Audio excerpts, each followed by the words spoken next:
रूप पाहता लोचने रूप पाहता लोचने सारे लोग साथ सारे लोग साथ रूप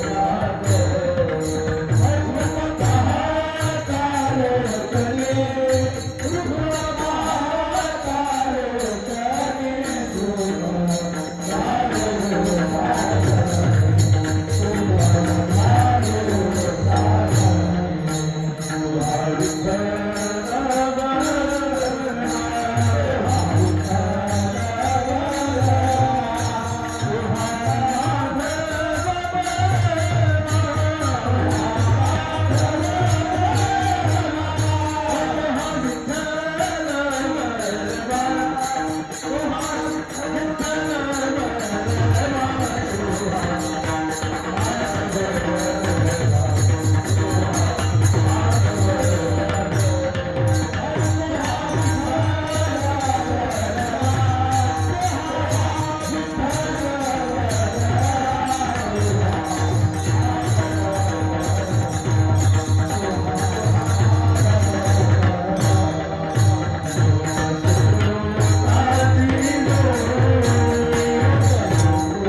गवळ्याची ताकद रे कोण कोण चांगली कोण कोण चांगली कोण कोण चांगली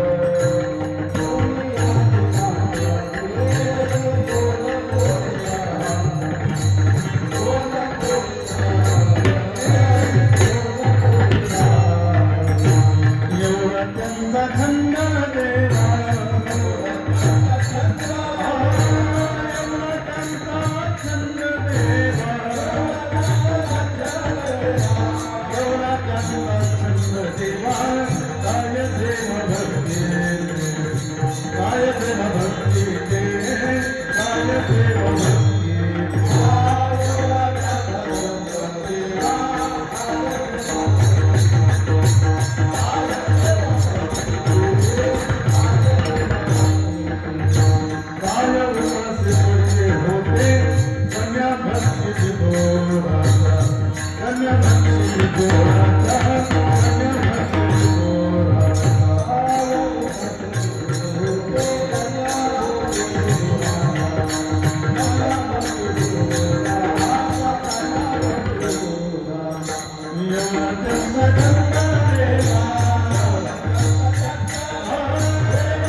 लक्ष्मण महाराज पाठवते त्यांना साथ करतील ऋषिकेश महाराज वाडलेकर.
ताकबिरी कोण पोरी चांगली एवढा त्यांचा छंद देवा काय सेवा भक्ती दे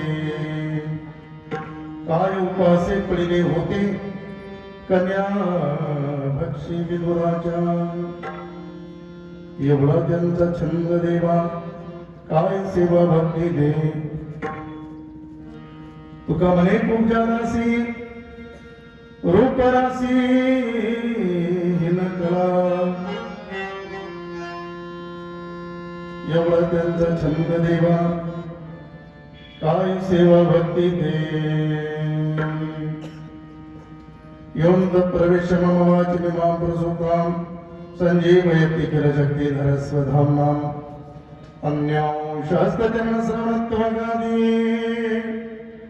प्राणान्नमो भगवते पुरुषाय तुभ्यं प्राणान्नमो भगवते पुरुषाय तुभ्यं पांडुरंगाकर प्रथम नमः पांडुरंगाकर प्रथम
नमः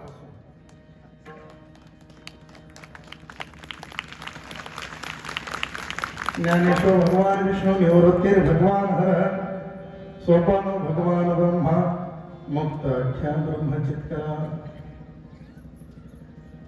अतुलित बलधामं हेमसेनावदेहं धनुजवन कृशामं ज्ञानी नामग्रगण्यं सकल गुणनिधानं वानराणामधीशं रघुपति प्रिय भक्तं वातजातं नमामि अखंडमंडलाकारं व्याप्तमेन चराचरं तत्पदं दर्शितमेन तस्मै श्री गुरुवे नमः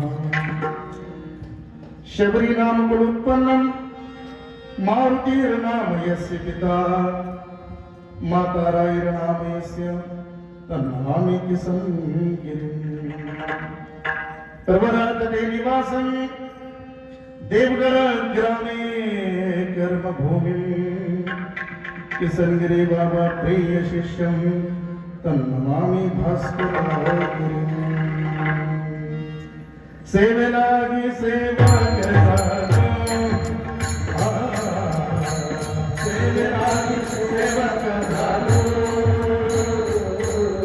सेवेलागी सेवा करतानो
वासुदेवाय देवकीनंदनाय च नंद गोपकुमाराय गोविंदाय नमो नमः. जयांचे क्रियास्मरण होय सगळे विद्यांचे अधिकरण तेची वंदो श्रीचरण श्री गुरूंचे हे नमस्कार मी आता गवळी याची ताक फिरे कोण पोरे चांगली एवढा त्यांचा छंद देवा काय सेवा भक्ती ते श्री परमकृपाळू परमात्मा करतो मान्यता करतो समर्थ जगदीश्वर समस्त वारकऱ्यांचं कुळदैवत आराध्य दैवत महायुग पीठस्थ पंढरी श्री पांडुरंग परमात्मा प्रभूच्या पावन चरण कमलांना एक वचनी एक पणी एक पत्नी मर्यादा पुरुषोत्तम प्रभू रामचंद्रांच्या पवित्र चरणांना आज प्रभू रामचंद्रांच्या मंदिराला 1 वर्ष पूर्ण झालंय. अयोध्या नगरीमध्ये मोठा उत्सव संपन्न होत आहे.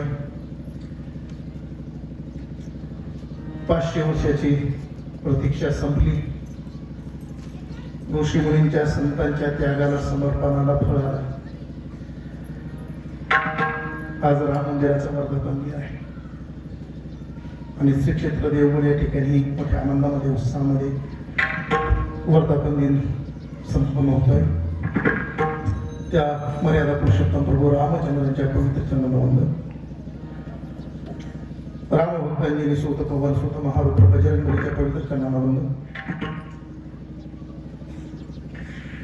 20 कमी करून गेनवाला थोडासा.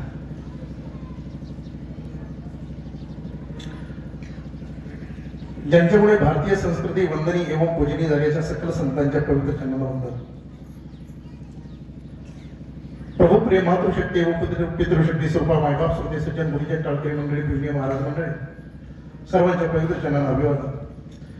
गो मातेला वंदन, भारत मातेला वंदन. विठाला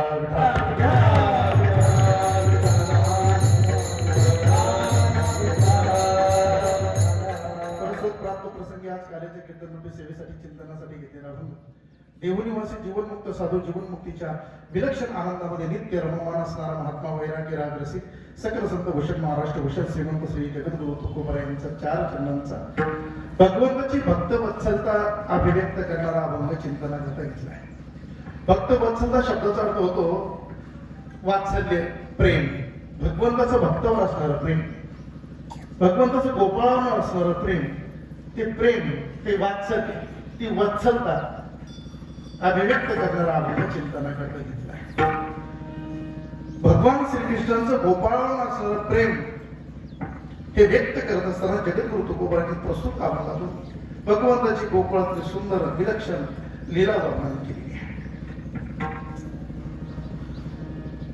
सेवेला प्रारंभ करण्यापूर्वी कार्यक्रमाच्या अनुषंगानं परिहार या आपल्या मुलगी कर्ज गावामध्ये भगवंताच्या परम कृपेनं सकल साधू संतांच्या कृपा आशीर्वादानं ज्यांच्या समर्पणातून, ज्यांच्या त्यागातून, ज्यांच्या वैराग्यातून, ज्यांच्या निष्ठेतून पावले ज्ञानोपरीचं पैस खांबाचं ज्ञानाचं मंदिर उभा राहिलं ते प्रातस्मरणीय स्वानंद सुखनिवासी वैकुंठवासी गुरु रेवणसी बाबा बाबांच्या कृपा आशीर्वादानं परमतपो निधी तेजोनिधी दत्तावतारी वार संन्यासी श्री समर्थ सद्गुरु किसनगिरी बाबांच्या अनंत कृपेने प्रातस्मरणीय वंदनीय पूजनीय श्रद्धेय वैकुंठवासी रामकृष्ण महाराज काळे गुरुजींच्या कृपा आशीर्वादानं कृपेने उभ्या महाराष्ट्राचं श्रद्धास्थान म्हणलेले राष्ट्रसंत साधुवर्य गुरुवर्य परमंदरी परमपूजनीय प्रातस्मरणीय ऋषितुल्य जीवन असणारे मर्यादा पुरुषोत्तम जीवन असणारे शांती ब्रह्म सद्गुरु देवगडचे बाबाजींच्या प्रेरणेने कृपा आशीर्वादानं खरं की सद्गुरु देवगडच्या बाबांबद्दल काय बोलावं. संतांचा महिमा हा शब्दात येते. शब्दांनी संतांचा महिमा वर्णन करता येणार नाही. कदाचित आपण तर संतांचा महिमा वर्णन करायला गेलो तर आपले शब्द कमी पडतील किंवा आपल्या शब्दाने त्यांच्या मोठेपणाला कमीपणा निर्माण होईल. संतांचा अधिकार, संतांचा महिमा हे संतच वर्णन करू शकतात. तेवढा अधिकार असावा लागतो. तेवढी योग्यता असावी लागते, तेवढी पात्रता असावी लागते.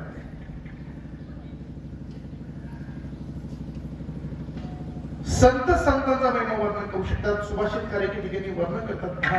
सुभाषित काय म्हणतात, गुणी गुणमिती नमिती निर्गुणा बली बलमिती नमिती निर्बलहा पिको वसंतस्य गुणम नवायस्य गजस्य सिंहस्य बलम नमशकहा. त्याचा अर्थ असा होतो, गुणवान मनुष्यात गुणवानाचे गुण जाणू शकतो, बलवान मनुष्यात बलवानाचं बल जाणू शकतो. गुणवानालाच गुणवानाची किंमत आहे. या ठिकाणी आमच्या सागर महाराज सुंदर मृदंग वाजवतात, बोल वाजवतात ते मृदंगावर. कारण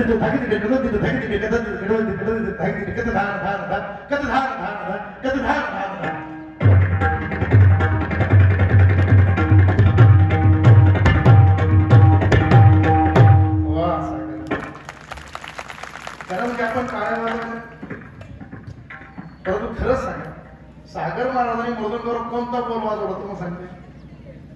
काय वाजवलं सांगते? म्हणजे मुखडा वाजवला, उतरणी वाजवली, ठेवणी वाजवली, लक्ष्मी वाजवली, एक तार, चौतार, नेमकं काय वाजवलं? सरपटी नाही सांगू शकत. का? त्यातलं ज्ञान नाही, त्यातलं ज्ञान नाही. हे कोण सांगू शकतं? ज्याला मृदंग वाजवता येतो ते सांगू शकतात. हा मुखडा आहे, 16 मात्रेचा आहे, आणि बरोबर त्यांनी मात्र्यात वाजवला.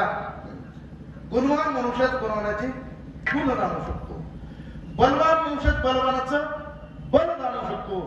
तत्वत संतांची योग्यता, संतांचा अधिकार संत जाणू शकतात, भक्त जाणू शकतात.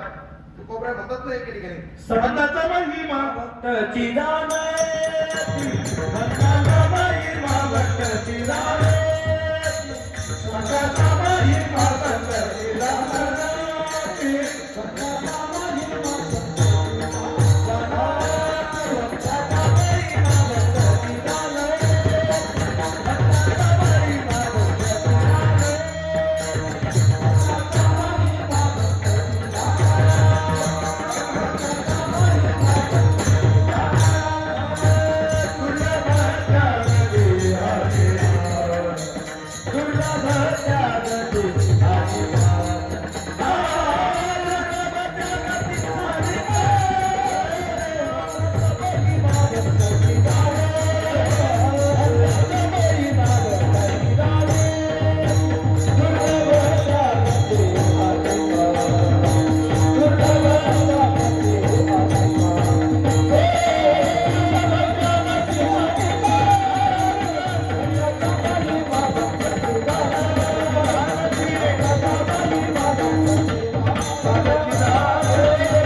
संतांचा महिमा तो बहुदुर्गम.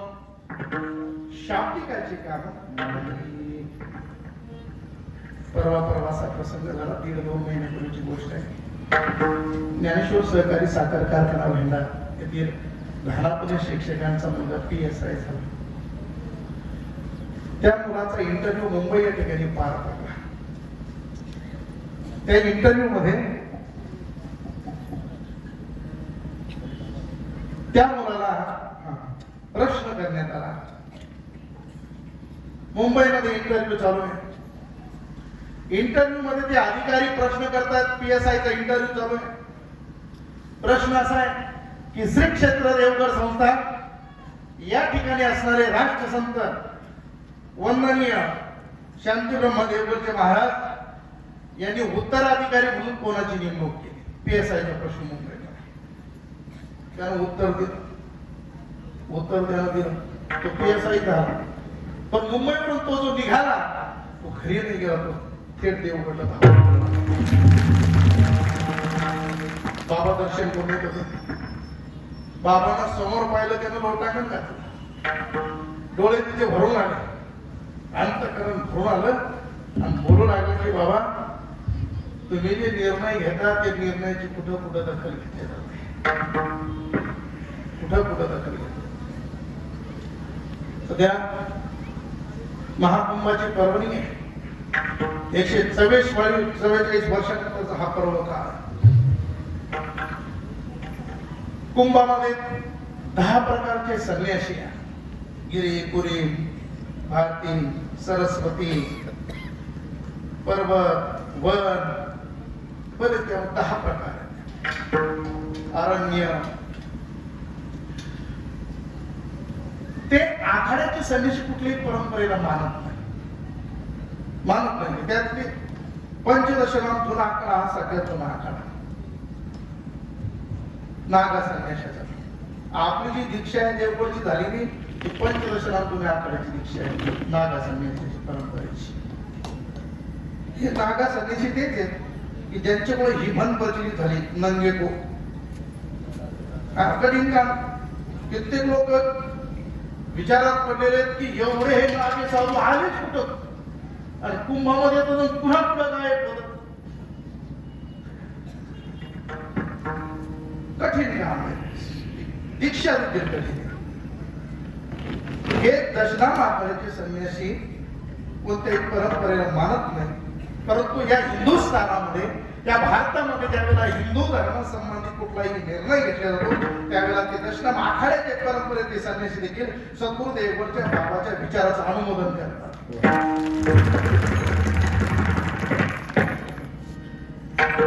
बघा ना तुम्ही, देशातलं सर्वोच्च पद म्हणजे PM, पंतप्रधान.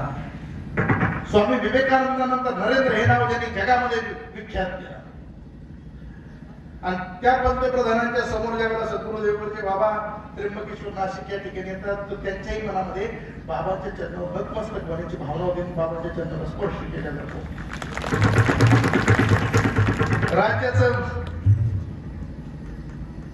मुख्य पद म्हणजे मुख्यमंत्री, राज्याचे प्रतिनिधी. आता महिन्यापूर्वी श्री क्षेत्र आळंदी या ठिकाणी बाबांचा सन्मान पूजन केल्यानंतर मुख्यमंत्र्यांना देखील रावराने बाबाच्या चरणाला स्पर्श केला. आता 10 दिवसापूर्वी गुजरातचे महामहिम राज्यपाल हरिभाऊ नाना बागडे अदानिया ते देवगडला आले. त्यांचा प्रोटोकॉल कठीण आहे. राज्यपालचं सिक्युरिटी कठीण, सगळं घड्याळावर काम चालतं. देवगडला आले, पुष्कळ वेळ दिला. त्यावेळेला पत्रकारांनी त्यांना प्रश्न केला की नाना, तुमच्या जबाबदारी एवढी मोठी, तुमचा प्रोटोकॉल एवढा कठीण आहे, तुम्ही देवगडला आलात आणि एवढा मोकळा वेळ तुम्ही दिला, काय उद्देश होता तुमचा देवगडला येण्याचा? त्या पत्रकारांनी हा प्रश्न केला. आम्ही सगळे दिलत होतो. कदाचित तुमच्या ते काही मंडळी तिथेही असते. त्यावेळेला नानांच्या हरिभाऊ नाना बागडेंच्या मुखात ते शब्द आहे, मी जे देवगडला आलो ना ते केवळ आणि केवळ देवगडच्या बाबांचं दर्शन करण्यासाठी.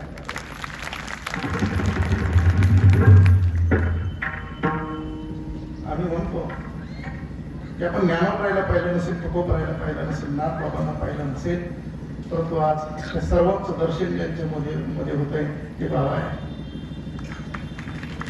खरं म्हणजे काही ना अतिशयोक्ती वाटेल, परंतु शिष्यत्व या नात्याने माझ्या मनामध्ये तर असा भाव आहे की पैठण निवासी शांतीबरोबर नाथ बाबाचाच हा अवतार आहे.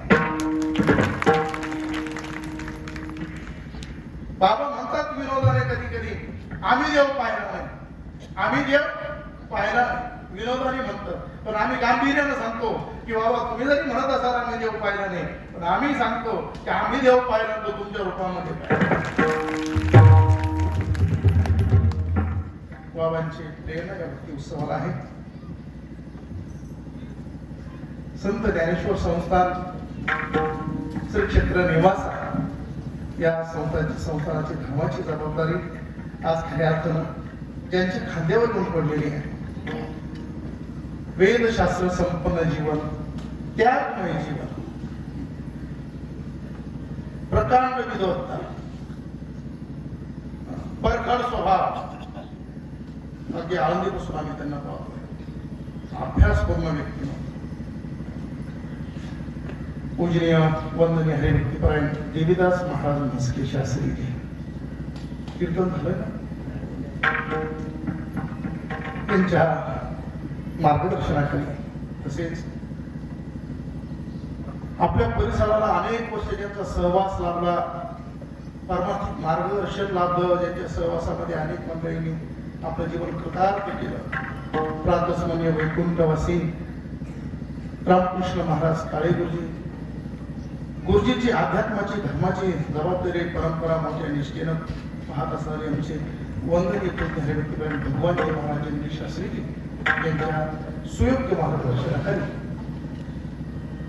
आपल्या गावचे असणारे वंदनीय हरिभक्तीपरायण कल्याण महाराज पुराणी तथा वंदनीय ज्ञानदेव महाराज गुडदे यांच्या व्यासपीठ नेतृत्वाखाली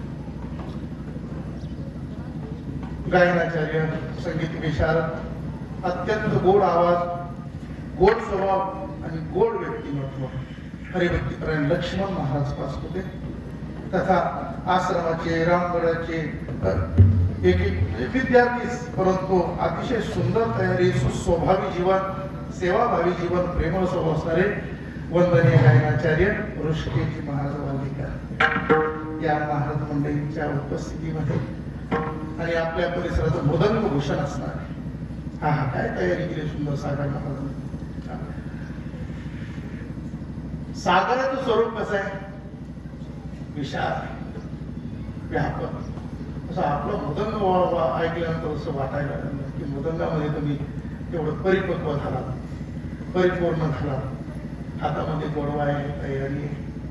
आपल्या परिसराचं मृदंग भूषण आहे सागर महाराज. की मग आपल्या परिसरातला परमार्थ भजन ज्यांनी टिकवलं,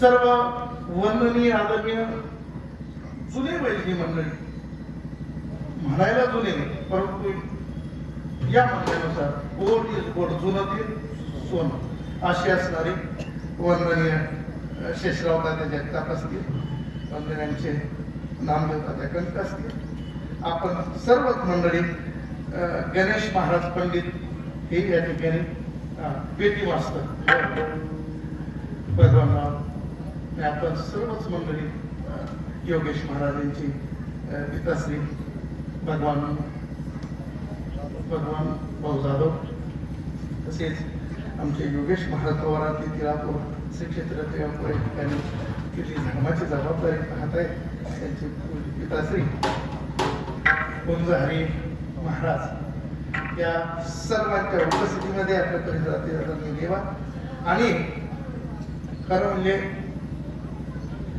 श्री संत गाडगे महाराज यांचं स्वच्छता अभियान ज्यांनी खऱ्या अर्थाने या महाराष्ट्रात राबवलं, श्री समर्थ सद्गुरू किसनगिरी बाबा.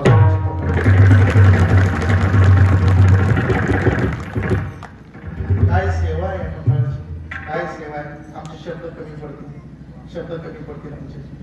काय आमच्या माता भगिनींची सेवा आहे, निस्वार्थी सेवा, विनामूल्य सेवा.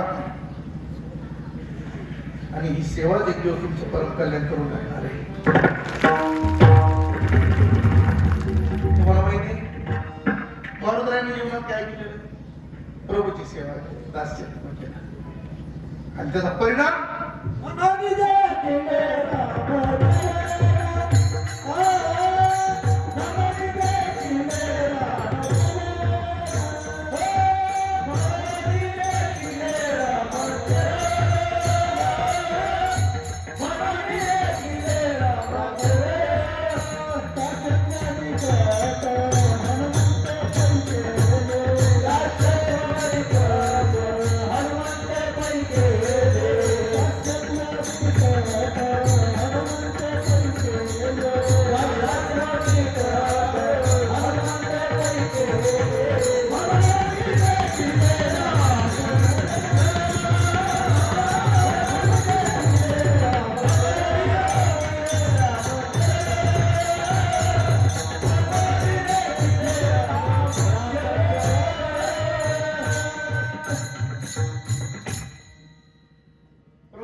एकच कारण, सेवा.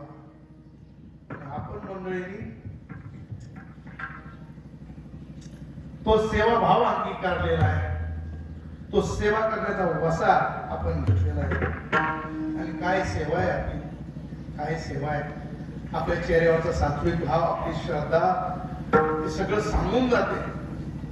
महाराष्ट्रात कुठलंही देवस्थान असेल आणि स्वच्छता मंडळाला जर कळालं की तिथं अस्वच्छता आहे, पदर खर्चानं बागेदार मंडळी आहे, आमच्या माता भगिनी देखील त्या ठिकाणी जाऊन स्वच्छता करतात. मग ते आळंदी असेल, पंढरपूर असेल, देहू असेल, पैठण असेल, त्र्यंबकेश्वर असेल, ज्या ज्या ठिकाणी बाबाची आज्ञा झाली की हातातले काम टाकून स्वच्छता करण्यासाठी त्या ठिकाणी येतात. आणि काय सेवा आहे. देवगडला ज्या वेळेला आपण येतात ना, आपली सेवेमध्ये शिस्त किती, त्याची सेवा नाही इकडे तिकडे झाडू मारत झाले मोकळी नाही. त्या सेवेमध्ये शिस्त आहे. तुम्ही गाडीत बसताना तर आम्ही शिस्त पाहतो, गाडीतून उतरताना शिस्त पाहतो, दर्शनाला जाताना शिस्त पाहतो. कपडे एकसारखे, माता भगिनीचे वस्त्र एकसारखे, गोंधळ नाही, गडबड नाही. आणि सगळं देवघर स्वच्छ करून ज्या वेळेला पंगत चालते, सगळ्या पंगतीला वाढल्यानंतर जर शिल्लक राहिलं तर प्रसाद घेता आपण मंडळी. आमच्या माता भगिनी सगळ्या पंक्ती उठून गेल्यानंतर ते सगळं झाडलोट करतात. मग 2 वाजतात का 2:30 वाजतायत, शिल्लक प्रसाद राहतो का याचाही विचार नाही. बाबाच्या कृपेनं कमी पडत नाही, पण विचार नाही. 2:30 होतात का 3 होतात. मोठे प्रेमाने प्रसाद ग्रहण करून पुन्हा बाबाच्या दर्शनाकरता येतात. ही सेवा नक्की बाबाच्या कृपेनं आपलं परम कल्याण केल्याशिवाय राहणार. जसे रामप्रभूची कृपा मारुतरावर झाली, एक दिवस तुमच्यावर केली, त्या सेवेचं फळ प्रभूची कृपा झाल्याशिवाय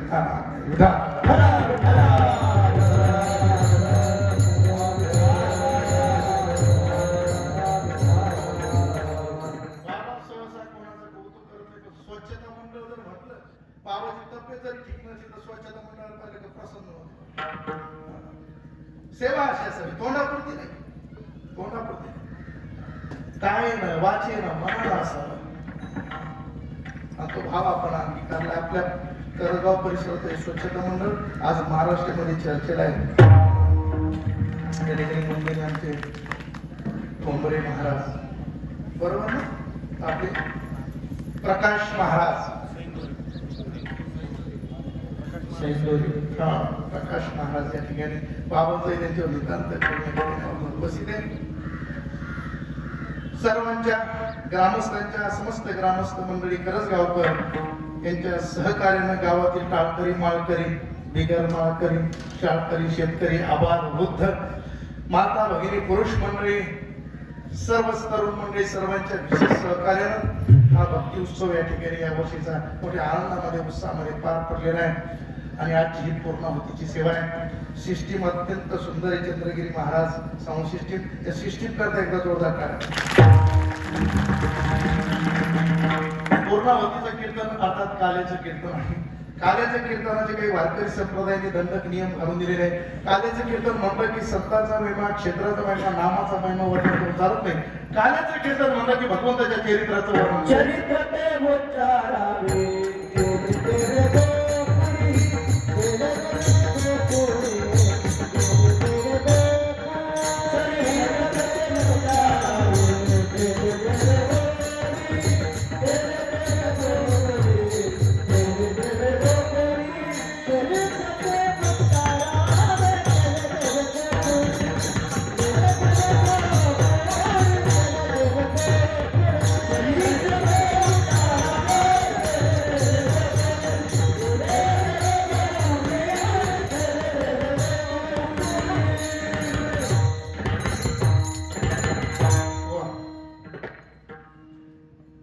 संतांनी नियम सांगितला की काल्याच्या कीर्तनामध्ये ते चरित्र उच्चारावे जे देवे गोकुळी केले. द्वापार युगाच्या अंती त्यावेळेला भगवान परमात्मा अवतीर्ण झाल्यानंतर काय विशिष्ट ठिकाणी विशेष रूपाने वास्तव्य केलं, त्यामध्ये गोकुळ मुख्य आहे. भगवान गोकुळात राहिले, वृंदावनामध्ये राहिले, मथुरेमध्ये राहिले, द्वारकेमध्ये राहिले आणि पंढरपूरमध्ये राहत आहे. परंतु नियम असा सांगितला की गोकुळाचे चरित्र केलं, गोकुळात ज्या लीला केल्या, खोड्या केल्या, चोऱ्या केल्या, त्याचं वर्णन काल्याच्या कीर्तनात करायचं असतं.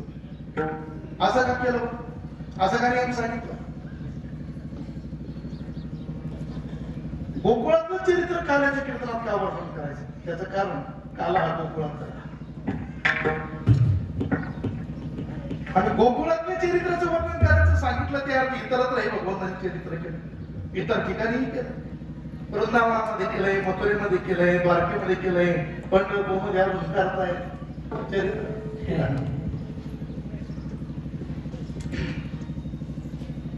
पण गोकुळातल्या चरित्राचं वर्णन करायचं भगवंताने इतर अवतारातही चरित्र केलंच ना. कच्छ, मत्स्य, वराह, वामन, राम, परशुराम, आपण जे जे जसे अवतार सांगा त्या अवतारातही भगवंतानी चरित्र केलं, परंतु काला कृष्ण अवतारात केला. राम अवतारात देखील प्रभूने एकदा काला करण्याचा प्रयत्न केला. राम प्रभूने विचार केला आपण रावणावर विजय मिळवला. रावणावर विजय मिळवणं सोपं नाही. रावण काय सामान्य होतं का? कैलास पर्वताने आपल्या भुजांनी हलवला, आपलं मस्तक तोडून अंगावरच्या कातड्याच्या तारा करून मस्तकाचा तंबोरा करून महादेवाला प्रसन्न करून घेतलं. महादेवासमोर तांडव केलं. देवता बंदी खाण्यात टाकले त्याला. नवग्रहाच्या पायऱ्या केल्या रावणानं. नवग्रहाच्या पायऱ्या करणं सोपं आहे? एक ग्रह पाठीमागे लागला की तारामुळे वरती. ग्रह दशा जर वाईट झाली तर माणसं कीर्तना सुद्धा हसत नाही. गाव काय झालं? शनीची साडी जाती. एक ग्रह हे शनी महाराज नीलांजनम समाभासम रविपुत्रम हेमाग्रजम छायामर्दंड संभूतम तन्नमामि शनेश्वरम. शनी महाराजांचं काम कठीण आहे. शनी महाराज भोलेनाथाची एकदा भेट झाली. शनी महाराज म्हणतात भोले बाबा उद्यापासून वक्रदृष्टी आमची तुमच्यावर आहे. उद्या भोले बाबा हसायला लागले, तुमची दृष्टी पडेल तेव्हा ना. फाल्गुन महिना आहे, थंडी पडलेली आहे, कैलास पर्वतावर बर्फ पडतोय. महादेवाने विचार केला उद्या वक्रदृष्टी पडणार आहे शनीची, आपण आजच गंगेच्या पाताळाला जाऊन बसू. गंगेचं पाणी बर्फासारखं थंड झालेलं आहे. आजची रात्र गेली, उद्याचा दिवस गेला, उद्याची रात्र महादेवाला भोले बाबाने त्या गंगेच्या पात्राला शिकायला. आणि तिसऱ्या दिवशी महादेव शनी महाराजांच्या समोर उपस्थित झाले. पण शनी महाराज नमस्कार. परवा काय म्हणाला होता? काय बोलला होता आपण? आमची वक्रदृष्टी तुमच्यावर, वक्रदृष्टी पडायला भेट झाली का? शनी महाराज हसायला लागले. मी भोले म्हणा तुम्ही खरंच भोळे. मला सांगा एवढ्या थंडीचं 2 रात्र 1 दिवस तुम्हाला गंगेच्या पात्राला जाऊन बसावं लागलं, तळाला जाऊन बसावं लागलं. ते कोणामुळे? आमचाच प्रताप आहे शनी महाराजांचा. या शनी महाराजांच्या रोज मस्तकावर पाय देऊन हा रावण सिंहासनावर बसत होता. रावणाचं सामर्थ्य कमी. देवता बंदी खाली टाकले होते रावणाने. देव बांधले होते.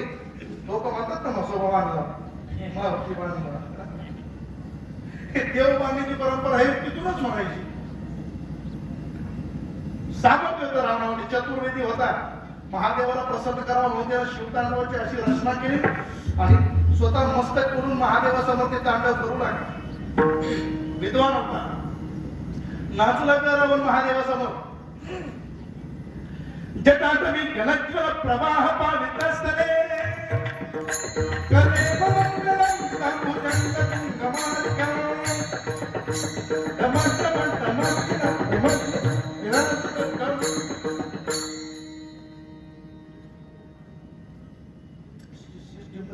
आवाज झाला. आमची शपथ वेगळी आहे.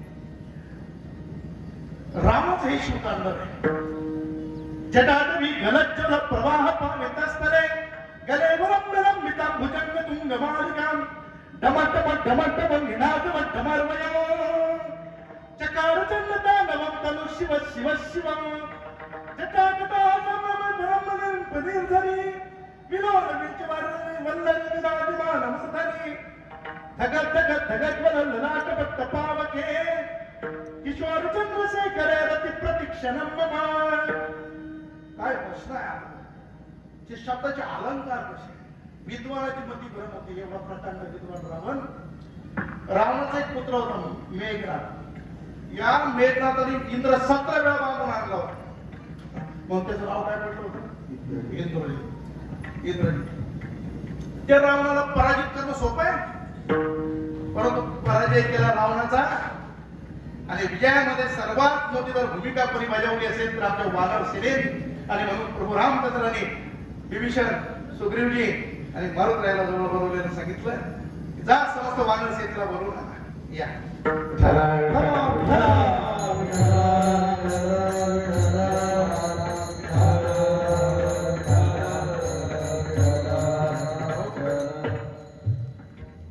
आज देशामध्ये परदेशामध्ये पंचगंगा सीड्स म्हणून कंपनी जी नाव असते या पंचगंगा उद्योग समूहाचे सर्वा आणि नुकताच वैजापूर रोडवर हायवेवर कमलपूर या ठिकाणी एक भव्य दिव्य शुगर मिल साखर कारखाना यांनी चालू केला. वारकरी संप्रदायावर साधू संतांवर नितांत प्रेम करणारं व्यक्तिमत्व आदरणीय परमार्थ प्रेमी प्रभाकरजी शिंदे साहेब यांचं आपल्या या भक्ती उत्सवाला आवर्जून येणं झालंय. सदिच्छा भेट दिली. सर्वांनी टाळ्याच्या वृक्षामध्ये त्यांचे अभिनंदन करायचं. घरामध्ये अति व्यस्त जीवन आहे. साहेब तुम्हाला जेवढा वेळ असेल तेवढंच कामात जाण्याची घाई असेल तर तुम्हाला आज्ञा आहे, कारण कामाची व्यस्तता खूप आहे. रामप्रभूंना वानर सेनेला बोलवायचं सांगितलं. वानर सेना आलेली आहे, पंक्ती धरायला लावलेल्या आहे. वानरांनी पंक्ती धरलेल्या आहेत. वानरासमोर पत्रावळ्या वाढण्यात आलेल्या आहेत. वानरासमोर पत्रावळ्या वाढल्या. ज्या वानरासमोर पत्रावळी ठेवली जायची ते वानर ती पत्रावळीच खाऊन टाकायचं. प्रभू म्हणले आता फळं वाढायला सुरुवात करा. सेवक पळत आले म्हणे प्रभू फळं वाढायचे कशावर? म्हणे काय झालं? वानराने ठेवले का पत्रावळ्या? टाकले ना खाऊन. प्रभू मी पाहिलं, वानरानं पाहिलं, कपाळाला हातात आले. वानरानं पत्रावळी कुठं खायची वस्तू आहे का? वानर म्हटले प्रभू युद्ध करताना आम्ही झाडाचा पाला खाल्ला, आम्हाला काय माहिती खायचं का नाही? प्रभू म्हणतायत अरे पत्रावळीवर जे वाढले ते खा. पुन्हा पत्रावळ्या वाढण्यात आल्या आणि पत्रावळीवर एक एक आंबा ठेवण्यात आला. पहिले प्रथम क्रमांकाला जे वानर बसलं होतं त्याच्या पत्रावळीवर आंबा ठेवला. आता वानर म्हणजे माकडाची जात आहे. त्या वानराने असा आंबा हातात घेतला, चोऱ्यात दाबला. जसा आंबा दाबला तशी कोय बोलवले. बराशी म्हणे कुत्र्याला गती, माणसाला प्रगती आणि माकडाला उडी सहन होती. त्यानं विचार केला म्हणजे तुलाच उडी मारता येते की म्हणतात. या वानराने त्या कोयचीवर उडी मारली. शेजारचं गप्प राहिली तेव्हा शेजारचं म्हणलं तुला जमतं का घर बांधायला? तुला जमतं का गाडी घ्यायला? तुला जमतं का शेत बांधायला? मी कर्ज काढीन पण तुझी बराबरी करीन. माकडा सांगतो त्यानं उडी मारली. त्या मंडपामध्ये त्या पंडालमध्ये उड्या मारायला वानरांनी सुरुवात केली. प्रभू तो प्रकार पाहिला म्हणजे या अवतारात काला करणं शक्य नाही. त्या वानराला सांगितलं बाबानो हे वानरानो आता पुढच्या अवतारात तुम्ही गोपाळ होऊन या, मी कृष्ण होऊन येतो आणि मग तेव्हा काला करू. तेव्हा सांगताना हे प्रमाण आणि हा नियम सांगावा लागला. कोणता? चरित्र ते उच्चारावे केले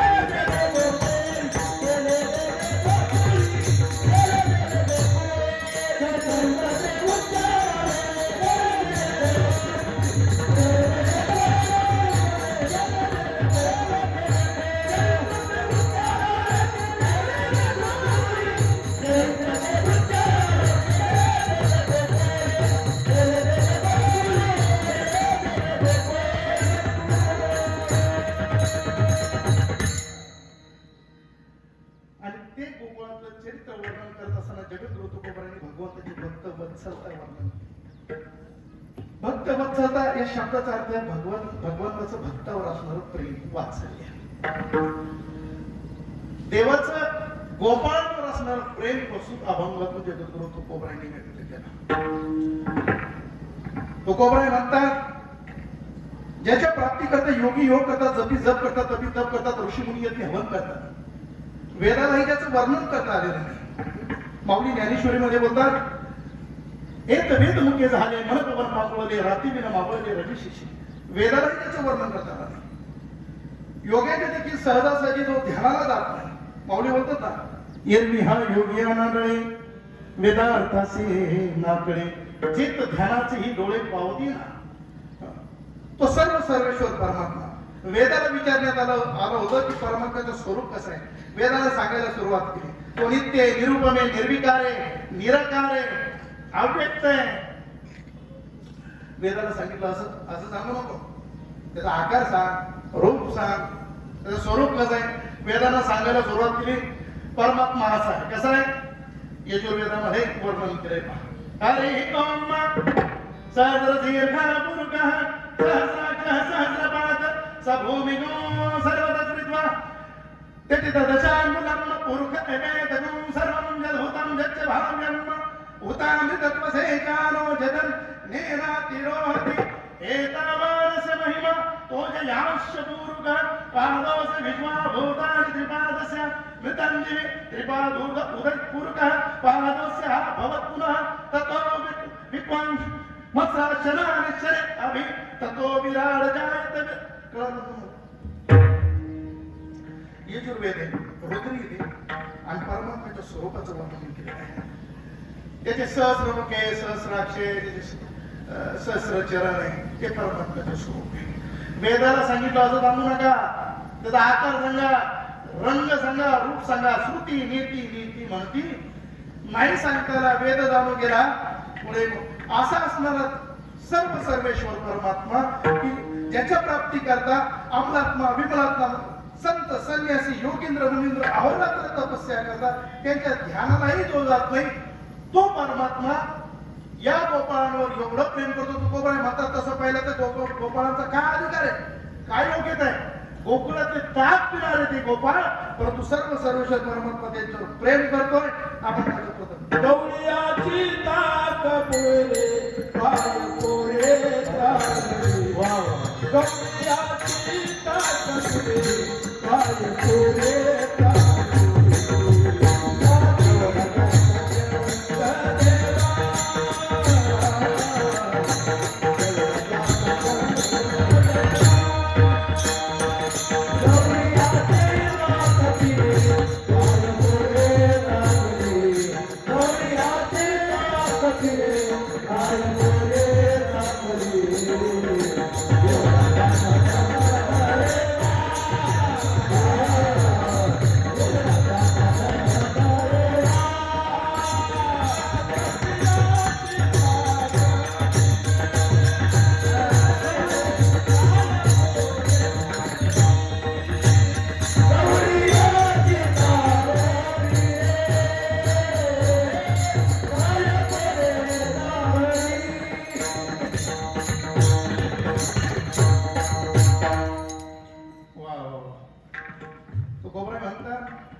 गोपाळांचा अधिकार. गवळीयाची ताक पिरे कोण पोरे चांगली. काय ते गोपाळांचा अधिकार, काय त्यांची सेवा. तुटक्या चपला, फाटक्या चड्ड्या, खांद्यावर घोंगड्या, एका हातामध्ये घोंगराच्या काट्यात दिवस दिवस गायच्या पाठीमागं वनवनत करत फिरणारे हे गोपाळ. परंतु सर्व सर्वेश्वर परमात्म्यानं त्या भगवंताने या गोपाळावर एवढं प्रेम करावं. किती प्रेम केलं भगवंतानी या गोपाळांकथा प्रसंगी आपला जीव देखील धोक्यात घातला. निळोबरायांनी यादी दिली पा त्या अभंगामध्ये. निळोबराय म्हणतात काय केलं नाही या गोपाळांकरता देवानं. गिरी गोवर्धन येणे उचलीला, गिरी गोवर्धन येणे उचलीला,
गोवर्धनेने उचलिला.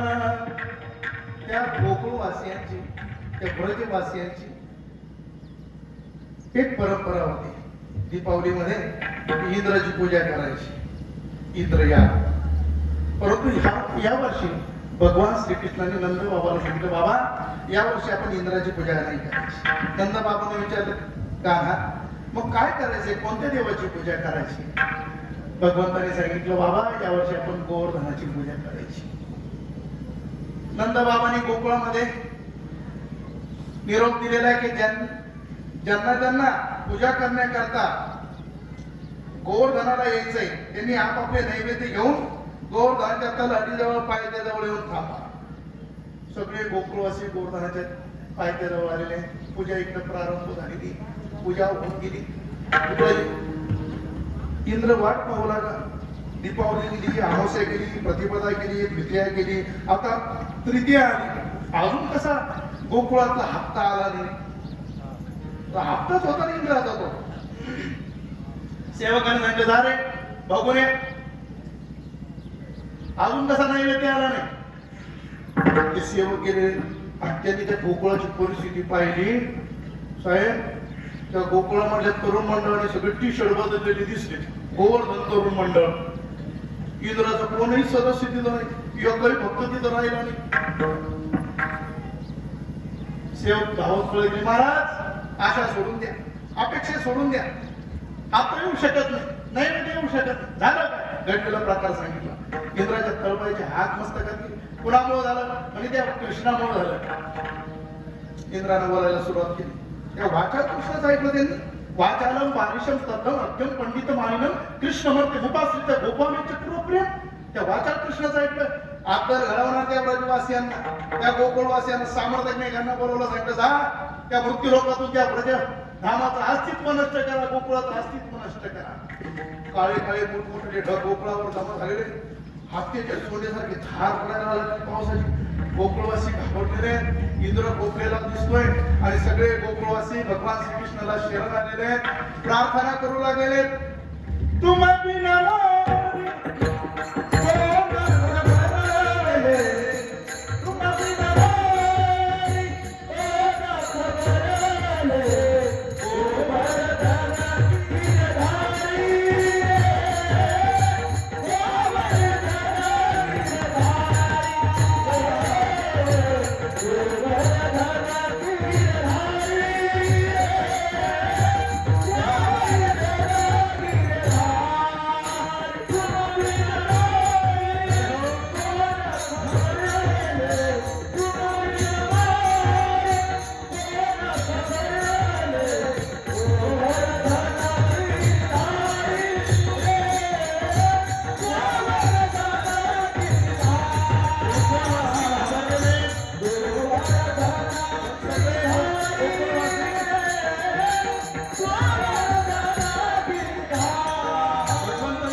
आम्ही सांगितलं होतं, इंद्राची जर पूजा केली नाही तर इंद्र कोपेल आणि त्याचा परिणाम भोगावा लागेल.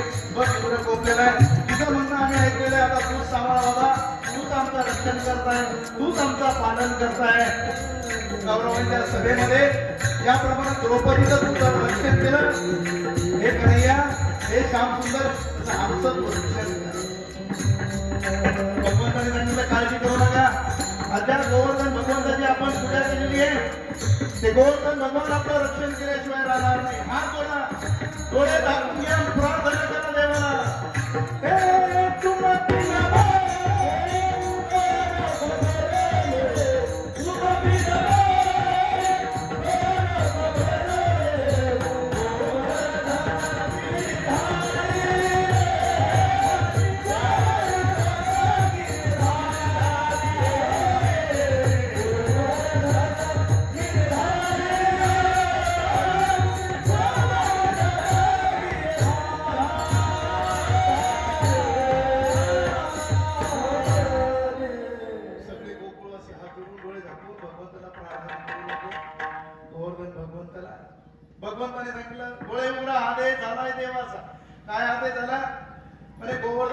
म्हणतात सगळे मिळून मला उचला.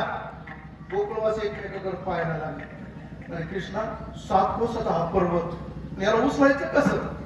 अरे म्हणजे देवाने आदेश केला ना, मग प्रयत्न करायला काय हरकत? ती म्हणे ना प्रयत्न वाळूचे कणा रगडीता तसं ते निघू शकत नाही वाळूचं.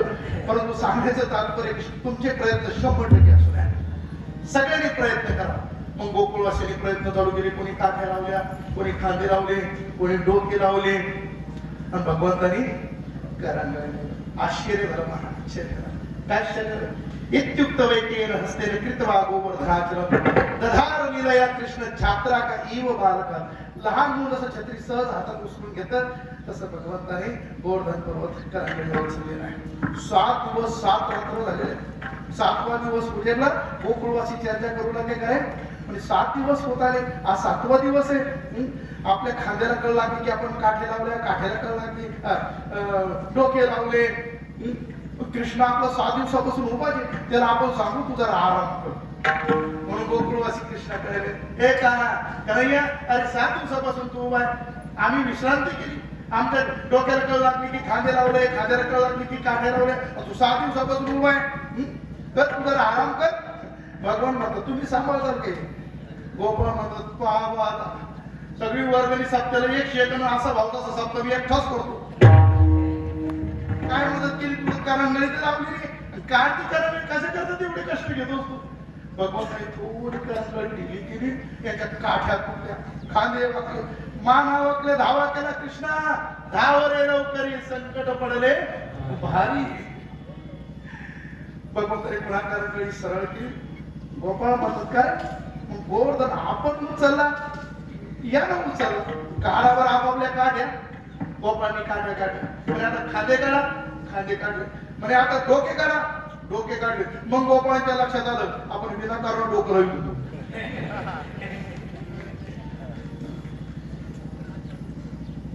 गोपाळ बाजूला गेले, कृष्णाकडे आले. हे कृष्णा, खरं सांग सच मी तू भगवान आहे? भगवान म्हणतात अरे तुम्ही मला भगवान कसं म्हणतात?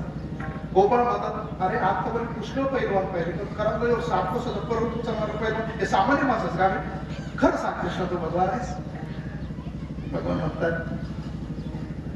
गोपाळ मी कसला भगवान आलो? मग एवढा मोठा पर्वत कसा उचलला? म्हणजे त्याचं असं झालं की गोवर्धन भगवंतानी माझ्या कानामध्ये एक मंत्र सांगितला. म्हणजे कोणता मंत्र सांगितला? मंत्र पुढे सांगत असते कानात काय मंत्र सांगितलं, पण त्या मंत्राद्वारे तुमच्या सगळ्याची शक्ती माझ्यात आली. आणि तेव्हा मी गोवर्धन उचलला.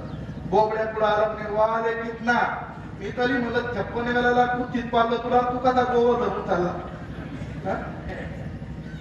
हे कृष्णा आतापर्यंत हे दूध माखन चोरी तर आता आमची शक्तीच वरायला लागला तू. कोणा करता केलं भगवंताने एवढं? गोपाळ तेव्हा तिथे इंद्राने म्हणून माफी मागायला भाग पडली. इंद्राने म्हणून 10 श्लोकामध्ये माफी मागितली. भागवतामध्ये दशमस्कंदात वर्णन पहा. विश्व सत्वम तव धावशांतम तपोमयम ध्वस्तरजस्तमस्कम मायामयम गुणसंप्रवाह मदिद्यते ते गृहेना. इंद्राने येऊन माफी मागितली. कोणा करता केलं हे सगळं? भगवंतानी गोपाळा करता. केलं काय म्हणतात गिरी गोवर्धन येणे उचलिला कालिया महासर्प नाथोनी आणिला. 101 फणांचं कार्य ज्या डोहामध्ये राहत होता यमुनीच्या, एवढा विषारी नाग होता हा की त्या डोहावरून जर एखादा पक्षी जात असला तर तो पक्षी चक्कर येऊन खाली पडायचा. एवढं पाणी विषाक्त. त्या कार्यापासून गोपाळांना देखील त्रास, गायांना देखील त्रास. आणि गोपाळांचं रक्षण करण्याकरता आणि गोमातेचं रक्षण करण्याकरता भगवंताने जाणीवपूर्वक एक खेळ खेळला, चेंडू पडायचा. तो चेंडू गरंबाच्या झाडावर मांडलेला आहे. भगवान तो चेंडू काढण्याकरता झाडावर चढलेले. गोपाळ घाबरले, कृष्णा जाऊ दे तो चेंडू तिकडं. ते चेंडू असून काही चुकलं नाही. तुला माहितीये का या डोहात जो पडला तो पुन्हा जिवंत बाहेर आला नाही. तिथं काद्या राहतो. कृष्णा तू झाडावर चढू नको. यशोदा मैयाला जर आम्हाला विचारतात तर आम्ही काय उत्तर देणार मैयाला? भगवंताने जाणीवपूर्वक ती फांदी हरवली. चेंडू डोहात पडला. जसा चेंडू डोहात पडला तशी भगवंताने देखील डोहात उडी टाकलेली आहे. कालिया नाग झोपलेला आहे. त्याच्या पत्न्या होत्या कालिया नागाच्या. त्या पत्न्यांनी पाहिलं की इतकं सुंदर सुरेख बालक या ठिकाणी आलेलं आहे. पतिराज झोपलेले स्वामी आणि त्या नाग पत्न्यांनी त्या भगवंताला स्वरूप पाहिल्यानंतर त्यांच्या अंतकरणामध्ये प्रेम निर्माण झालं. वादसाठी निर्माण झालं. त्यांनी सांगितलं मला अरे तू इथं आलाच कसा, एक तरी तू कोणी येत नाही आणि इथं जो आला तो पुन्हा वापस जात नाही. आमचे महाराज झोपलेले, आमचे स्वामी झोपलेले, ते जर उठले तुला जीवन सोडणार नाही, ते उठण्याच्या आत तू निघून जा. भगवान म्हणतात त्याला तर उठायला आलो. नागपंथी म्हणतात बाल बरंच विचित्र दिसतंय. लात मारली भगवंतानी कालियाच्या शेपटीवर, जागा झाला कालिया, दुष्काळावर टाकलेला आहे. सापाचं एक नाव आहे भोगी. भोगी साप ज्याला वेळा टाकतो ना त्याला जिवंत सोडत नाही. काही करण्याच्या आत कालियाने भगवंताला वेळा टाकलेला आहे. तिकडं गोपाळ धावत पळत यशोदा मैयाकडे गेलेले, मैयाला सांगू लागले मैया मैया.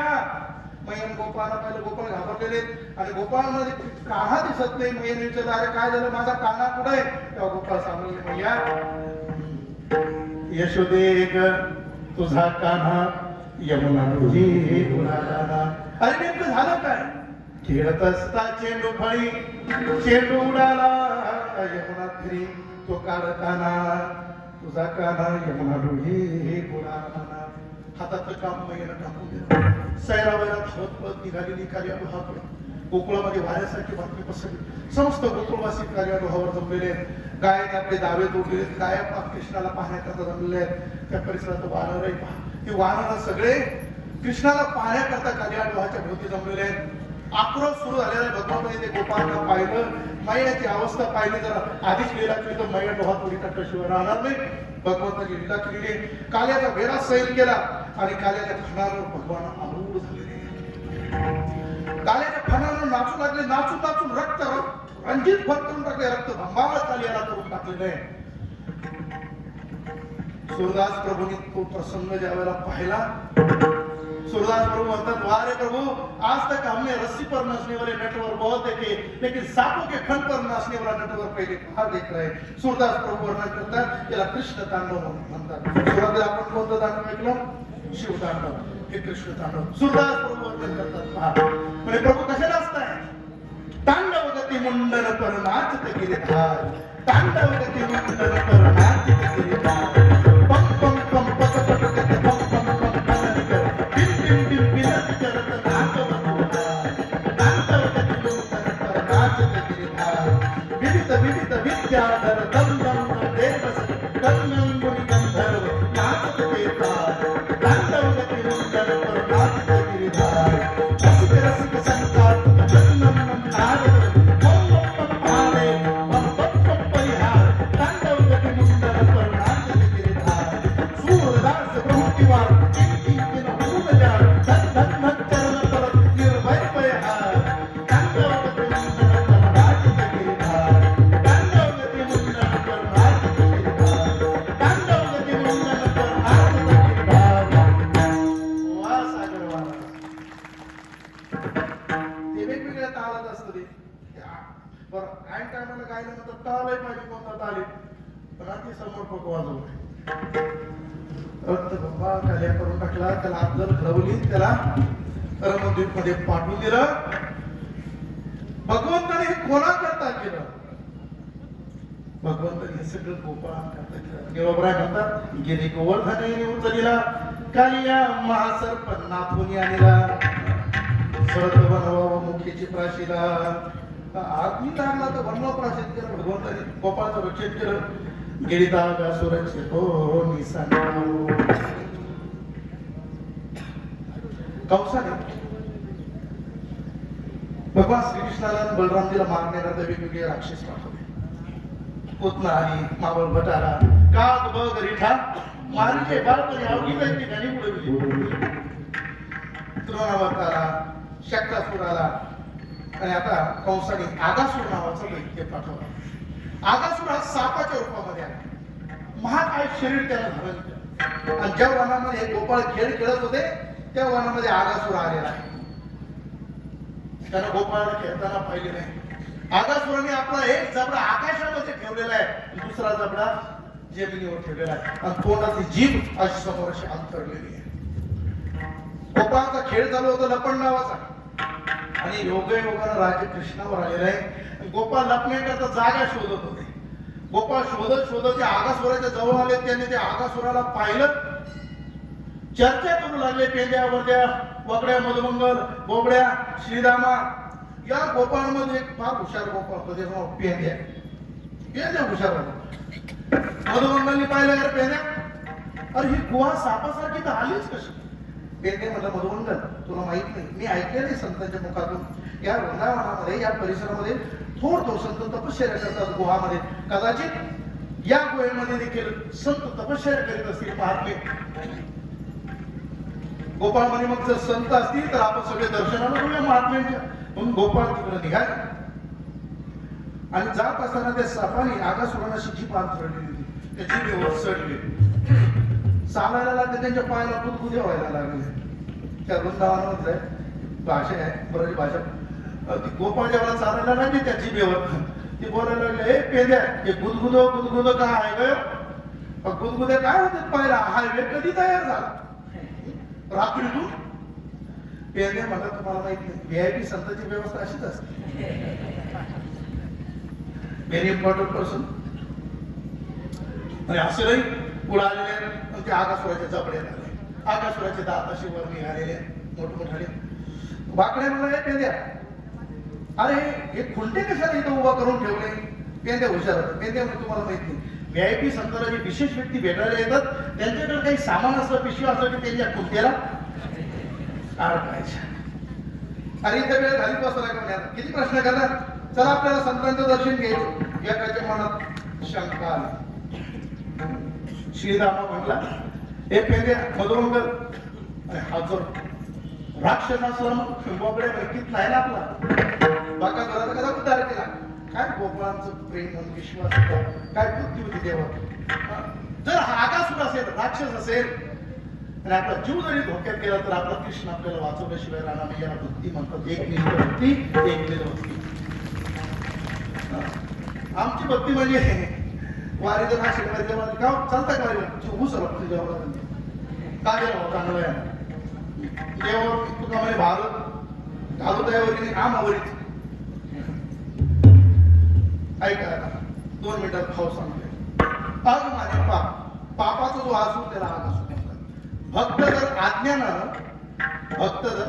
आज्ञानानं पाप कर्मामध्ये प्रवृत्त झाला, पण त्या भक्ताची जर निष्ठा भक्ती जर एक निष्ठा असेल तर परमात्मा त्या भक्ताला ते पापातून देखील बाहेर काढतो. आणि असं होतं का? अज्ञानामध्ये म्हणा, मोहवशात म्हणा, जेव्हा तू पाप करतो. गोपाळ ज्या वेळेला आत जायला लागले, भगवंताने आवाज दिला, आहे गोपाळानो, अरे तो राक्षस आहे, तुम्ही आत न चाला, तो तुम्हाला मारून टाकेल. देवाला आवाज दिला गोपाळांना. तसा प्रत्येकाला देवाचा एक आवाज येत असतो वाईट कर्म करत असताना. प्रत्येकाला येतो. बाकी आणायला गेला काही चांगलं नाही, बाप भजली तुझा मन म्हणतो. आकडा लावायला टाकायला म्हणायचं केलं की मन मध्ये हे चुकीचं आहे. दुसऱ्याची बाग कोरताना मन म्हणते हे चुकीचं आहे. प्रत्येक वाईट कर्म करत असताना जीवाला पहिला देवाचा आवाज आतून येत असतो, हे चुकीचं आहे म्हणून. पण जीव स्वार्थापोटी त्या आवाजाला दाबतो आणि ते कर्म करतो. तिथं म्हणतो पलीकडचा शेतावाला पुढे ट्रॅक्टरवाला हा पुढे तासणार तेवढं. पण जीव ज्या वेळेला त्या आवाजाकडे दुर्लक्ष करतो ना, त्याच दिवशी त्या जीवाचं पतन निश्चित होत असतं, निश्चित होत असतं, वाटणं निश्चित होत असतं. आता त्या भक्ताची निष्ठा देवावर तशी असेल आणि अज्ञानानं जर पाप कर्मामध्ये प्रवृत्त होत असेल तर परमात्मा त्या भक्ताला त्या पाप कर्मातून सोडवल्याशिवाय राहत नाही. की जसं भगवंताने आकासुराचा उद्धार केला, गोपाळांचं रक्षण केलं. कोणा करता केलं हे सगळं देवानं? कशा करता केलं? म्हणजे गोपाळां करता. तो गोपाळ म्हणता, वा देवा, तिकडे योगी जपी तपी तुमचं ध्यान करता थकले आणि गोपाळ करता तुम्ही स्वतःचे जीव धोक्यात घालता. या गोपाळांचं तुम्हाला एवढं कसं वेळ लागलं? एवढा कसा छंद तुम्हाला?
नसायची. हा? एक दिवस सगळे गोपाळ रमले, खेळ सुरू झाला आणि काय त्या गोपाळामध्ये भांडण झालं कळतच नाही. सगळे गोपाळांनी म्हणून कृष्णाला बाजूला काढ, कृष्णा तू आमच्यात खेळू नको आणि तुझ्या गाय सुद्धा आमच्यात चालू नको. कानाबा नेवारी आपुली बोलले. आवर लवकर आमच्या तू खेळायचं नाही, तुझ्या गाय आमच्या चारायच्या नाही. कानोबा रे कानोबा निवडी आपुली बोलली. गोपाळ खेळात त्यांनी भगवान हात जोडतात, विनंती करतात काकू ते वरिष्ठांना भरी निवडिता तुमची मदत लागली. हे गोपाळ असं करू नका, मला तुमची सवय झालेली, मला भक्तांची सवय झालेली, मी तुमच्याशिवाय राहू शकत नाही, मला खेळात घ्या. तू कोणाला आश्चर्य वाटतंय? इकडं योगी जपी ध्यान करतात आणि परमात्मा एक गोपाळांना विनंती करतो मला तुमच्या खेळात घ्या. हे असं झालं. गर्दीमध्ये मुलं खेळत असावेत आणि आपला बाळू त्यांच्यावर खेळत असावा. आता मुलाने त्या बाळूला खेळात घेतलेलं नसावं. तो बाळू घरी रडत येतो, आईला म्हणतो आई आई ते मुलं मला खेळात घेत नाही. आई म्हणते कोणते मुलं? म्हणजे ते आपल्या गल्लीतले. का घेत नाही मला माहित नाही, तू जर माझ्या बरोबर. आई हातातलं काम करते ते हात देते, चाल तुला कसे खेळात घेत नाही मी पाहते. घेऊन येते त्याला, ती मुलं खेळत असतात. आवाज ए मुलांना, अरे आमच्या बाबूने खेळात घेत नाही, तर का खेळात घेत नाही? ते मुलं म्हणतात काकू तुमचं बाळू दिसतो तेवढं सोपं नाही, आमचे खेळाचे काही नियम आहेत. खेळामध्ये राज्य आलं की त्यांनी डाव आलं की त्यांनी राज्य घ्यायचं. त्याच्यावर एक डाव येते ना आलेला डाव हा घेत नाही. पण एकदम येतं काय मग असायचं असे तुमचा एक बोलते असे तुमचं आम्ही खेळात घेणार. ते काय मध्ये रे बरोबर लहान असं म्हणून काय झालं आम्ही खेळात घेणार नाही. ते आई म्हणते जाऊ दे त्याचा हात जा तुझ्या बापाने जातो रे तू मोठी खेळणी आणलेली, तू ती खेळणी देते खेळायला. त्याला घरात टाकते, घरात बसवते, भली मोठी खेळणी त्याच्या समोर टाकते. ते पोरग सगळी खेळणी फेकून देत राहिलं म्हणतो माझ्या पोरातच खेळायला जायचं. तेव्हा ते आई कपाला हातावते म्हणते काय या पोराला त्यांचं बेड लागले हातासच भावले ना. गोपाळ खेळात घेत नाही आणि जेव्हा हात जोडतो मला तुमच्या तो गोबरा म्हणतात एवढा त्यांचा छंद देवा काय सेवा भक्ती देवे. ही भगवंताची भक्त वत्सल भक्तावर असणारं प्रेम आहे. आणि हे प्रेम व्यक्त करत असताना जगद्गुरु तुकोबराय पुन्हा तिसऱ्या चरणामध्ये दर्शना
द्वारकाधीश शिष्टाई करण्याकरता हस्तिनापूरला आले आणि दुर्योधनाबरोबर चर्चा करू लागले. म्हणजे सुयोधन पांडव आणि कौरव भाऊ भाऊ.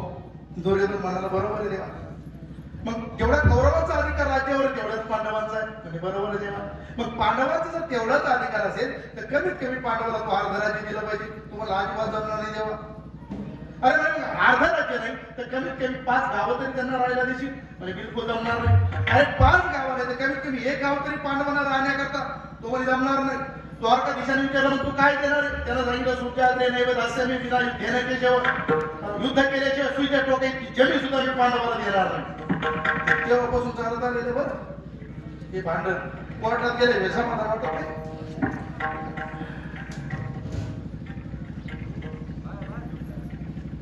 महाराज धृतराष्ट्राने दुर्योधनाला समजून दिलं, दुर्योधना अरे शिष्टाई करण्याकरता दूध बनवून आणलेली द्वारकाधीश आणि दूधाबरोबर अशी भाषा वापरत असेल. दुर्योधनाच्या लक्षात आलं आपलं बोलताना काहीतरी चूक झाली. दुर्योधन हा बोलले नाही द्वारकाधीश, ही चर्चा होत राहील. पण गांधारी मातेनं 56 प्रकारचे व्यंजन पदार्थ तुम्हाला खाण्याकरता बनवलेले, प्रसाद ग्रहण करून जा, भोजन करून जा. द्वारकाधीश म्हणतात दुर्योधना सुयोधना, भोजन 2 परिस्थितीमध्ये करायचं असतं. एकतर भोजन घालणाऱ्याच्या मनामध्ये प्रेम असावं, ज्याला भोजन करायचं त्याच्या पोटामध्ये भूक असावी. ना माझ्या पोटामध्ये भूक आहे ना तुझ्या मनामध्ये प्रेम आहे. आणि नाहीतरी आम्हाला विदुर काकांनी निमंत्रित केलेलं आहे, कोणी नव्हतं आमंत्रण दिलेलं आहे. विदुराचं नाव ऐकल्यानंतर, विदुर काकांचं नाव ऐकल्यानंतर दुर्योधन आठ हास करतो असं म्हणजे विदुर तू दासी पुत्र काय महामंत्री पदावर मी काढून दिलं, हाकलून दिलंय आणि गंगेच्या किनारी कुटिया बांधून तपस्या करतोय विदुर. काय त्याच्याकडे द्वारकाधीश म्हणतात मला जे पाहिजे ते विदुर काय केलं, काय देवाला लागतं बरं. थोर प्रेमाचा भुकेला हाची गोष्ट देव भक्ताची भक्ती पाहतो, श्रद्धा पाहतो. तुम्ही किती मोठे आहात, तुम्ही कोणत्या पदावर आहात,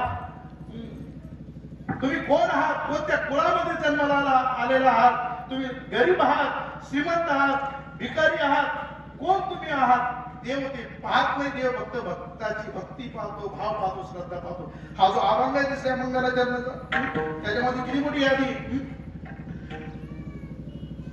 नीच काही नेने भगवंत तिष्ठे भाव भक्ती देखो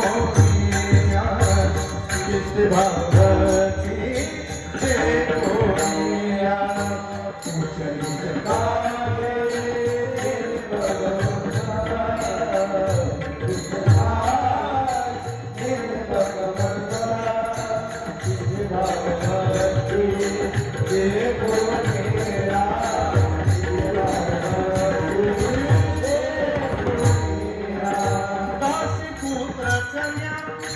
विदुराचे भक्षी दैत्या घरची बलुनादासी दासी पुत्र कन्या विदुराच्या भक्षी दैत्या भगवंत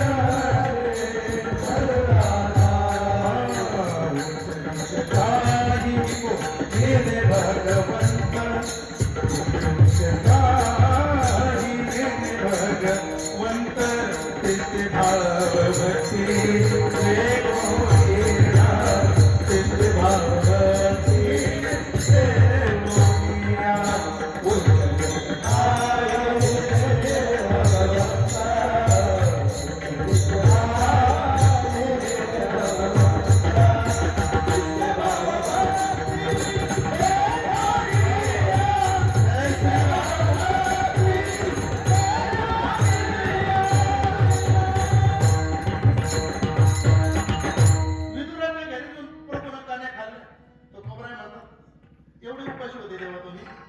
काय उपासे प्रिय होते कन्या भक्षी विदुराच्या, एवढा त्यांचा छंद देवा. काय सेवा भक्ती थे, ही भगवंताची भक्तवत्सलता आहे. आणि ही भक्तवत्सलता वर्णन करत असताना पुन्हा जगद्गुरु तुकोबराने अभंगाच्या शेवटच्या चरणामध्ये दृष्टांत दिला आहे. बोला. तू का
शेवटचा दृष्टांत दिला तो कोबरा मला म्हणतात कंसाची दासी होती.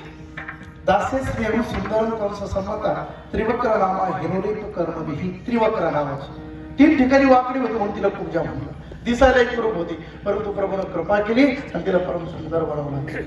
तो का म्हणे पूजा दासी रूप रासी नकळा एवढा त्यांचा छंद देवा काय सेवा भक्ती ते.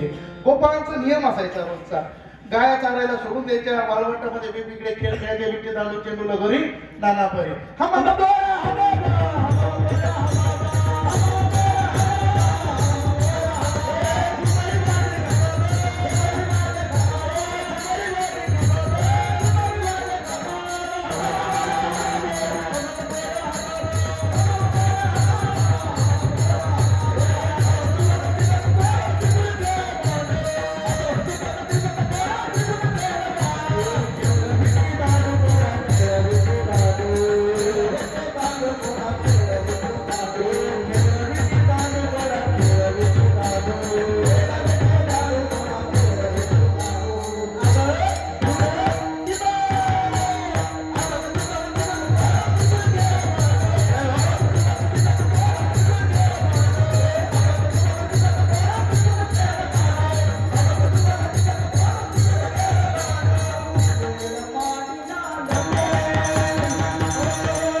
खेळ खेळायला आणि काय हे सुंदर खेळ होते. विट्टी दांडू चेंडू लगोरी नाना पर. आता विट्टी दिसला दांडू दिसला आता दांडू उठला की नेवासा मैदानी खेळ राहिले रे. आणि आता एकच खेळ कीर्तन सोडून घरातच. हे या खेळामध्ये जे जे जास्त आवडले ना त्याला धर्माचं काही घेणं देणं नाही, साधूचं काही घेणं देणं नाही. काय चालू आहे बा धर्माविषयी, देशाविषयी, राष्ट्राविषयी त्यांना त्याचं काही घेणे ते फक्त याच्यात गुण. त्याला तुम्हाला सांगतो एक दिवस आई बाबा सुद्धा घरातून असं करतात. आणि जे कीर्तनामध्ये ना त्यांचे आई बाबा भाग्यवान. ते मुलं तुम्हाला म्हातारपणे सांभाळल्याशिवाय राहणार नाही, जीव लावल्याशिवाय राहणार. किती सुंदर खेळ होते हे विट्टी दांडू चेंडू. बरं बघा कीर्तनामध्ये जेव्हा आमची भजनी मंडळी गायक मंडळी तोंडाने ही खेळ खेळतात तर कीर्तन ते ऐकताना इतका आनंद वाटतो. प्रत्यक्ष ज्यावेळी हे खेळ खेळले जात असतील जुन्या मंडळींनी खेळ खेळले काय आनंद होता. गोपाळ हरे कृष्णा 12:15 होत आलेले. आता खेळ खेळण्यात आनंद नाही. भूक लागली गांधी वार पोटी भूक काय खेळायचे सुख. भगवान म्हणतात वेळ झाली का म्हणजे झाली ना झाली आता वेळ.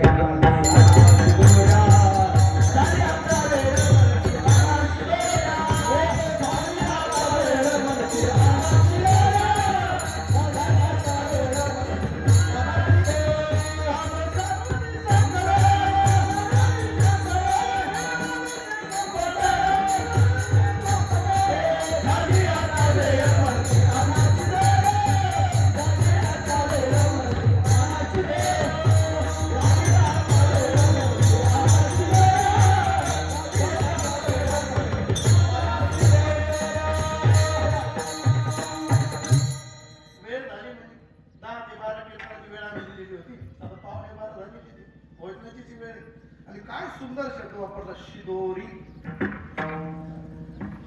शिदोरी आता शब्द टिफिन. त्या शिदोरी शिदोरी म्हटलं की त्या जुन्या आठवणी येतात. आमची जुनी मंडळी शेतात दिवसभर वखर हाणायची.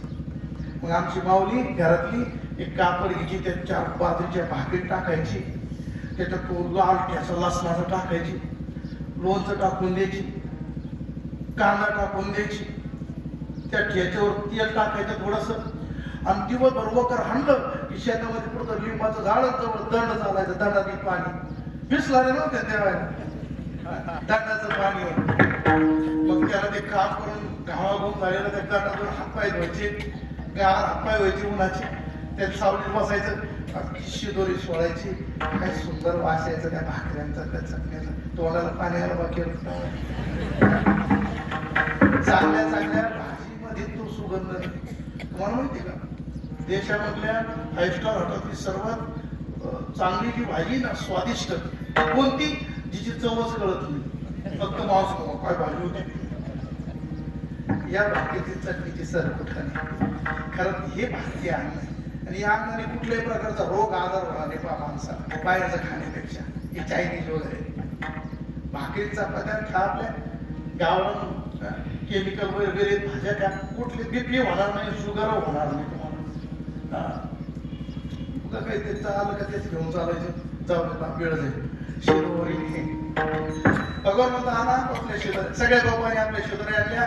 गडकी जोडी येण्या मोठा आजीचा हाक आला, गोपड्या गावठाण खडकार गोपाळ बसलेले, मध्ये भगवान बसले. सगळी शिदोरी एकत्र केलेली आहे. भगवान गोपाळाच्या मुखामध्ये घास भरवतात, गोपाळ भगवंताच्या मुखामध्ये घास भरवतात. दुसऱ्याला घास भरवण्यामध्ये जो आनंद आहे ना, तो दुसऱ्या कशात, दुसऱ्याला सुखी करण्यामध्ये. लांब चिंतन आणखी पूज्यपाद शुभदेवानी भागवतामध्ये या कार्याचं वर्णन केलं पहा.